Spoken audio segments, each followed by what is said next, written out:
అందరూ ఊహించినట్టు కాకుండా అనూహ్యమైనటువంటి నిర్ణయాలు తీసుకోవడమే జగన్మోహన్ రెడ్డి తాజా లిస్టుకి సంబంధించి. 27 మంది మార్పులలో విచిత్రాలు కొన్ని ఊహించనివి, కొన్ని ఊహించనివి ఉన్న వాటిట్లో విచిత్రాల్లో స్పెషల్ ఏంటంటే ఆహ్, విజయవాడ విజయవాడ వెస్టు అంటే వైశ్యాస్, నగరాలు, ముస్లిమ్సు ఎక్కువగా ఉంటూ ఉంటారు. అట్లాంటి చోట్లన నగరాలకు ఎప్పుడూ ఇవ్వలేదు ఎవరు గూడా. అయితే ముస్లింకి లేపోతే వైశ్యాకి ఇస్తూ వచ్చారు. అంతకుముందు వెల్లంపల్లి ప్రజారాజ్యం తరపున గెలిచారు. మొన్న వైఎస్ఆర్ కాంగ్రెస్ పార్టీ తరపున గెలిచారు. విజయవాడ సెంట్రల్ అంటే కాపు లేకపోతే బ్రాహ్మిన్. గతంలో రంగ, ఆ తర్వాత కోట శ్రీనివాసరావు గెలవడం గానీ, రత్నకుమారి గెలవడం, బోండమ్మ గెలవడం. అట్లా అంటే బ్రాహ్మిన్ ఆర్ కాపు. అట్లాంటి చోట్లన వైశ్య సామాజిక వర్గానికి సంబంధించినటువంటి వెల్లంపల్లిని తీసుకొచ్చి పెట్టడం అన్నటువంటిది ఒక సంచలనాత్మకమైనటువంటి అంశం. అది ఒక ఎత్తైతే మరొక వైపున వచ్చేటప్పటికి ఈ ఇందులో మరొక ప్రధానమైనటువంటి అంశం గుంటూరు ఈస్ట్ షేక్ నూరి ఫాతిమా అందరూ ఊహించినటువంటిదే. విజయవాడ వెస్ట్లోకి వచ్చి వెల్లంపల్లి శ్రీనివాసుని తీసుకొచ్చి సెంటర్లో పెట్టడం ఒక ఎత్తైతే, అక్కడికి ముస్లిం సామాజిక వర్గానికి సంబంధించి వ్యక్తిని, అది కూడా అంతకుముందు ఎవరికి టచ్ లేనటువంటి వ్యక్తిని తీసుకొచ్చి పెట్టడం అన్నటువంటిది మరొక కీలకమైనటువంటి అంశమైంది. షేక్ ఆసిఫ్ అన్నటువంటి పేరు. ఇది ఊహాలకి అతీతమైంది.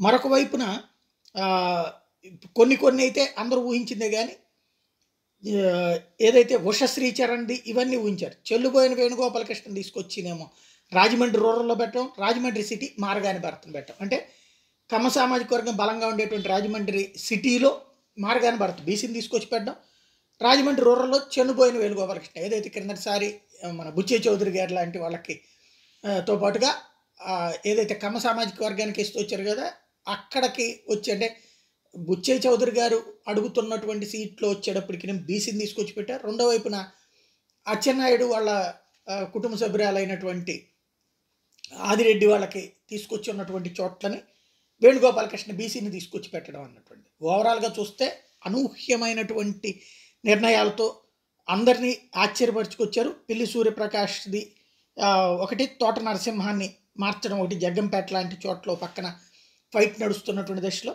ఓవరాల్గా చూసుకుంటే అందులో అసలు అనూహ్యంగా జోల్దరాశి శాంతం తీసుకొచ్చి పెట్టడం. ఆమె అంతకుముందు ఒకప్పుడు ఉన్నటువంటి పొజిషన్ నుంచి ఇప్పుడు ఆమెకి తీసుకొచ్చి పెట్టి బళ్ళారి మాజీ ఎంపీ, వాస్తవంగా ఆవిడ వైఎస్ఆర్సీపీలో చేరారు.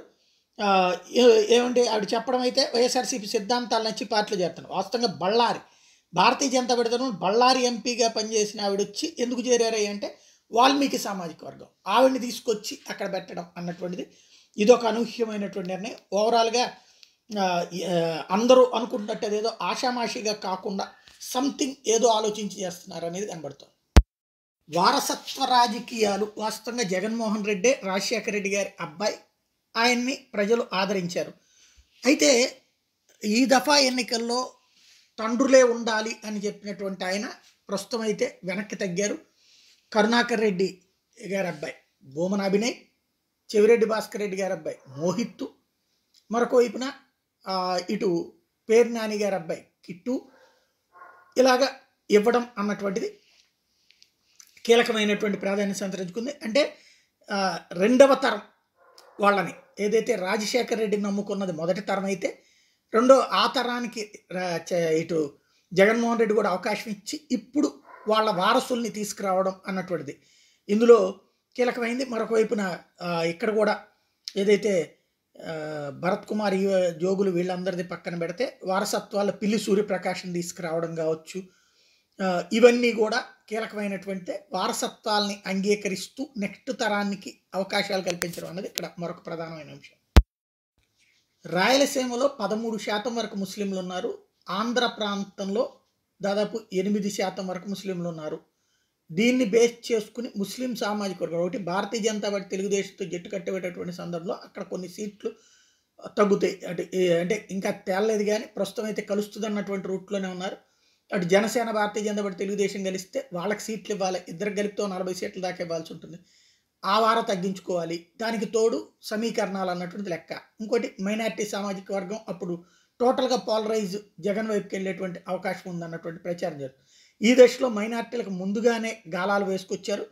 వివిధ సీట్లను మైనార్టీలకి ఇవ్వడం అన్నటువంటిది ఇక్కడ కీలకం. రాయలసీమలో ప్రతి జిల్లాకి ఒకళ్ళని మైనార్టీ ఇస్తున్నారన్నటువంటిది ఒక ప్రధానమైనటువంటి అంశం. కడప ఆల్రెడీ ఒక మైనార్టీ ఉండగానే ఇప్పుడు కొత్తగా మైనార్టీలకు సంబంధించినటువంటి సీట్లు ఏదైతే కదిరికి బిఎస్ మక్బూల్ అహ్మద్ని ప్రకటించడం, మరొక వైపున వచ్చేటప్పటికి గుంటూరు ఈస్ట్ షేక్ నూరి ఫాతిమాకి ఇవ్వటం, విజయవాడ వెస్ట్కి వచ్చేటప్పటికి షేక్ ఆసిఫ్కి ఇవ్వటం. ఆయా ప్రాంతాల్లో ఇప్పుడు విజయవాడలో వచ్చేటప్పటికి అది ముస్లిం సామాజిక వర్గం తరచూ గెలుస్తూ వచ్చినటువంటి సీటు. ఒకప్పుడు ఎంకే బేగ్ గెలవడం కాంగ్రెస్ పార్టీ తరఫున, తర్వాత జలీల్ ఖాన్ గెలవడం వైఎస్ఆర్ కాంగ్రెస్ పార్టీ తరఫున. అట్లాంటి చోట్లన క్రిందటిసారి వైశ్యాస్కి ఇచ్చారు. అక్కడ ముస్లింల తర్వాత నగరాలు, తర్వాత వైశ్యాస్ ఎక్కువ ఉంటారు కాబట్టి వైశ్యాస్కి ఇచ్చారు. ఈ దఫా ఆ సీటుని తీసుకొచ్చేసి ముస్లింకి ఇవ్వడం అన్నటువంటిది ఇక్కడ ప్రాధాన్యం. ఎందుకంటే జనసేనను తెలుగుదేశం కలుస్తున్నటువంటి నేపథ్యంలో అక్కడ పోతిని మహేష్ నగరాలకు ఇస్తారు కాబట్టి ఆల్రెడీ ఇంతకుముందే మేయర్ని నగరాలకు ఇచ్చేశారు కాబట్టి ఇప్పుడు అక్కడ ముస్లింకి ఇవ్వడం అన్నటువంటిది ఇక్కడ ప్రాధాన్యం సంతరించుకుంది. ఓవరాల్గా మైనార్టీ పక్షపాతిని ప్రూవ్ చేసుకునే ప్రయత్నం చేస్తున్నారు.